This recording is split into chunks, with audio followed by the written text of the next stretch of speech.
Bamboe. Als het kan, deze 5 rensters voorbij. Nou, gaan we boven zien storm op dit moment.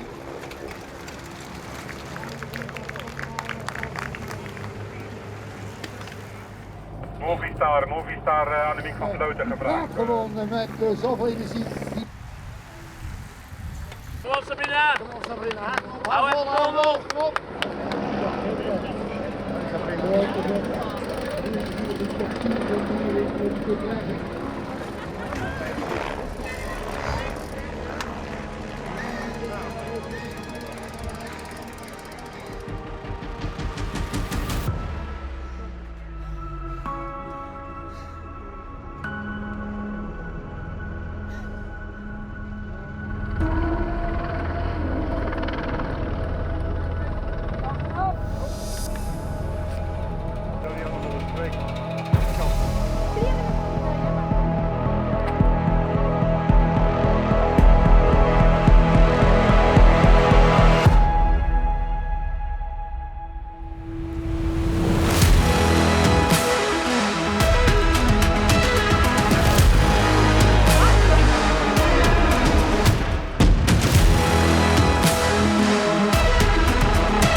If you don't fall in love with the sport after an exciting race like La Course, well, I don't know what it takes. The first run-up started with Liège-Bastogne-Liège, and we got to know the riders before the race. And in the race we saw the teamwork that cycling is. Anna van der Breggen doing all the work for Demi Vollering, the work that Demi Vollering did for her in Flèche Wallonne. You work as a team. Cycling is not a sport of one person, even though it's only one person on the podium. And last year in La Course we saw the same thing. In the sprint in Nice, Elisa Longo Borghini made that Marianne Vos started her sprint early, so Lizzie Dijknen could win La Course. It was a fantastic race to watch. And this year we will see the same. 6 riders of every team on the start line, working together to get that one goal, to be on the top step of the podium in Landerneau in the west of France. It's the first year the La Course is happening in Bretagne. We should have had La Course really where I live, in Mur de Bretagne. Couldn't happen for many reasons. Now they moved it a little bit further west, really at the end of the world almost. And the course is amazing. Like the final here in Landerneau is really amazing. Like really something scenic for people also to watch. It's a long straight line, uphill, hard. And we are next to the sea, so we're gonna start in Brest, which it's also a really nice town. I mean, it's about showing a good picture of women cycling, but also showing my Bretagne, which is what I like in life, like cycling and Bretagne. So to me, it's really special. Bretons love cycling. They are always there on the side of the road cheering for the riders. It can be a 15-year-old bike race to a professional bike race. People are there. They like to show the Grenadier flag, which is the black and white flag who represents Bretagne. All those symbols together makes Bretagne being a land of cycling. I could compare it with Belgium, I think. But we have so many symbols who just are attached to Bretagne, and yeah, you always find Bretons on the side of the roads everywhere in the world, actually, because they love cycling.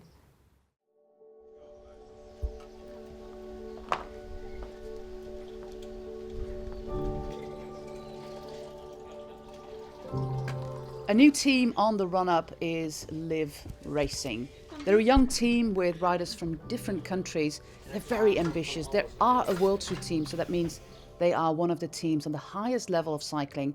They have ambitions for the future, want to develop their own talent, and they're very committed as well to getting women on a bike. I'm Paulina Royerkes. I'm 28 years old. I'm from the Netherlands. I'm Sjanne Korevaar. I'm 24 years old and I'm riding for Liv Racing and coming from the Netherlands. La Course. It's one-day race. It's really special, and also because it's on TV just before the men's race, and yeah, a lot of people watch it. Yeah, I think it's really special. It's the biggest event for cycling in the world. I prefer a really hard race, and that they push on the climb, and that you will be there with a small group, or just a really tough race. We go to the west of France, which is known for bad weather. There's always a lot of rain in Brittany, so that makes the race even harder. But that climb is going to be decisive. We're going to finish uphill in La Course. The strongest women of the race will prevail. I think at this moment I have a good level of nervous. You know, you need to be excited to that your body gets ready, that it knows that you have to go for it. I hope to do better this year. It's a course what's quite hard. Yeah, especially this year I had a lot of trust from my team and from my teammates, a lot of confidence, and that's why I also really want to make good results for them, and also for myself. I know it's in me, but it has to come out now. The special part is, I think we are all a bit of the same age, like young riders, so we feel really familiar with each other, and we are like friends, and we go to the race with good vibe, good energy, like with a new spirit, not to race like the year before, but with a new tactic.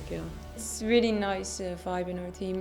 We are really nice to each other, and in Durango before that race I really saw a strong team, and we really were working for each other. And also beside the bike, we also have a lot of fun with each other. Yeah, it is a lot of fun parts actually. the chats at the table, the stories you share with your teammates. For me, it's also fun just to ride and enjoy. The nature around me is also a really big part. And in the end, also the fun is that you can laugh about it afterwards.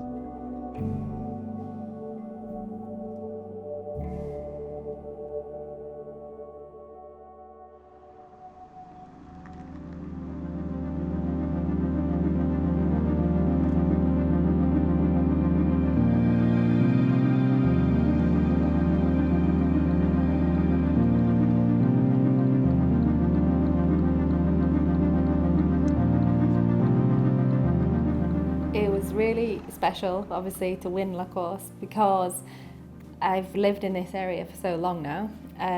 It was a bit disappointing, obviously, because of the pandemic, that like my husband and my daughter couldn't be there, because it would have been a really cool opportunity for them to experience me winning a race. And so that was disappointing, but at the same time it was really cool to go home straight away and like that afternoon be playing in the park with Ola, and it was kind of a bit of a surreal moment. I was like, I just won like one of the biggest races that we do, and now I'm at home playing in the park and no one knows who I am or cares.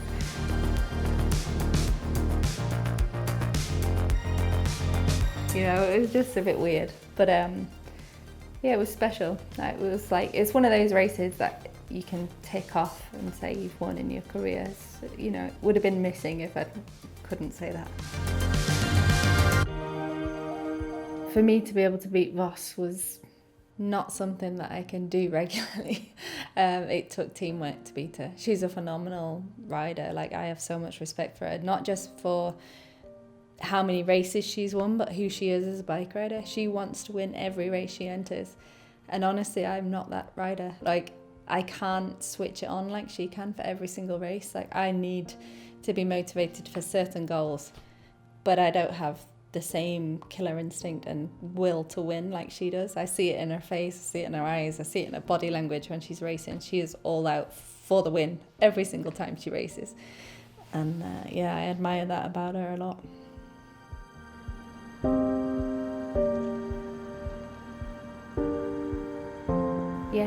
Yes, I want to win La Course. Yeah, if it's not me, then a teammate, definitely. It's an interesting race, right? Because you have the fact that it's iconic, the traditional aspect of the men's Tour de France, and obviously we're new to the scene, and it's kind of like, should we push for it? Because it's still one stage. Should it have the prestige? It's just a one-day race. and it's kind of a bit of a juxtaposition that you want to win it, because you kind of think, well, I should be disappointed that it's just one stage and it shouldn't mean that much to me, but actually it does. La course as we know it now all started with a petition for change. A petition that was signed 100,000 times, and I'd like to believe that now 7 years later 1 million people would sign it. That's how fast the development of women's cycling is going. From a one-day race on the Champs-Élysées, we now go to Brittany, and next year we have a proper stage race.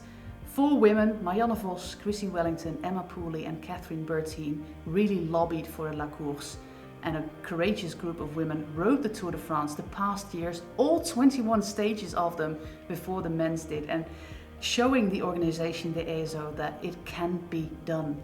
Next year's great, you know, we're going to have the Tour de France, which is important, and I'm grateful to everyone behind the scenes who's been pushing for that, because one stage is not right. Yeah, it will be really awesome to race a Tour de France. When I was younger, really in the past, you know, they were talking about the Women Tour de France. It was there, but it disappeared, and yeah, it's just a really big step to have the opportunity to show ourselves there. You know. To me, le Tour de France is the biggest race in the world, and we are lucky that it's in France. And to me, it was a bit what was hiding women's cycling in France, kind of. Like, if you ask someone in France which race they know about cycling, they're gonna always say le Tour de France or Paris-Roubaix. I'm excited to have the opportunity next year to try and actually win a yellow jersey. I mean, there's no yellow jersey for La Course, so obviously it's important, but I think next year is even bigger. And now, when they're gonna ask me, are you riding the Tour de France? I'm gonna say yes, which was something that I never said yes before. I was even saying that there is no Tour de France for women. And now it's gonna change. I'm so happy that the next one asking me that, I can say, yeah, next year I'm gonna do it. So it's something special. Thierry Gouvenou is the race director at ASO, the organizer of the Tour de France and the Tour de France Femmes. He is in charge of making the courses for the race and has a philosophy for the Tour de France Femmes, which we will see from next year. Bon, je crois qu'on a déjà parcouru un bon chemin. Hein. On avait commencé par créer quelque part un critérium dans Paris, où on a fait 3 éditions. Ensuite, on est allé explorer d'autres terrains, notamment la montagne, hein, avec l'Isoire, avec le Grand Bornand. Et puis, les dernières années, on a fait un terrain un peu plus mixte, avec Pau, avec Nice. Et c'est vrai qu'on a fait un peu le tour de la question et on a montré au fil du temps qu'on a montré des belles épreuves. Et ça, c'était important pour le cyclisme féminin. Il est très difficile de suivre 2 événements la même journée. Donc on a pris la décision de faire une 4e semaine en fin de compte du Tour de France. Et on aura le Tour de France féminin après le Tour de France des hommes. Et je pense que ce sera la meilleure solution. Clairement, les champions ont toujours inspiré les jeunes et ça continuera dans le futur avec le Tour de France et la course by le Tour.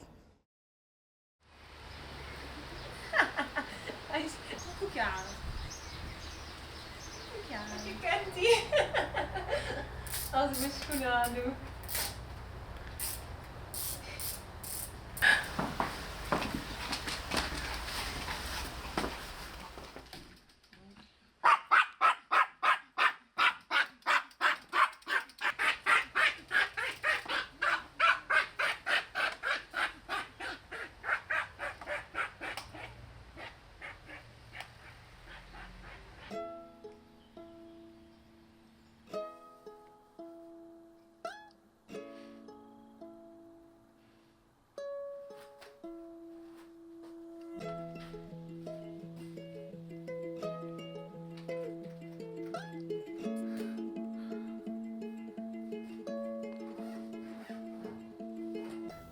What is the first thing you put in your suitcase? I can't forget to take that. My cycling shoes, for sure. Yeah. Bikini. Always put in. I think you overestimate the weather in France. Yeah, but you never know. Maybe there's... Yeah, I always put this in my suitcase. Put it in the bag. In there. Yeah? Good. Oh, that was rubbish. Good girl. So natural, Ola. Can you do more? Oh, you're going to leave me now. I'm packing mainly for summer here. Hope it's the right decision. I definitely prefer the rain. I'm not a heat person at all. But I've been trying to get used to the heat because of the Olympics. So I should be okay if it's hot. But yeah, I prefer it to rain. Less is more when it comes to packing for me because I like to come home and not have too much stuff to sort out. I like to put my suitcase under the bed and forget about it. And it's quite funny because I share a room with Ellen van Dijk most of the time, and she always comes from Holland, so she's driving to the races for a weekend and she'll come with 3 suitcases. And I've come from a different country with a rucksack normally, but this is a big bag for me. This is the Giro in there too, so.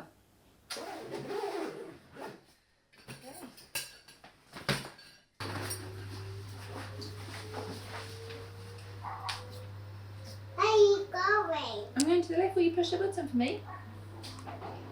Please. Can you get the lift for me, darling? Okay, you go and get the lift. You push it. Thank you. Now the suitcases are packed, the bikes are ready, the people of Brittany ready to support the riders. And the riders themselves, well, they can't wait to show the world their awesome skills.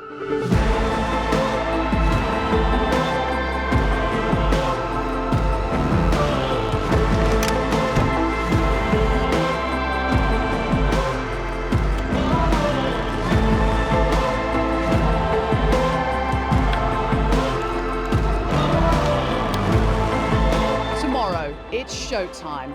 107 kilometers of action-packed riding. Get on that edge of your seat and enjoy La Course by Le Tour de France.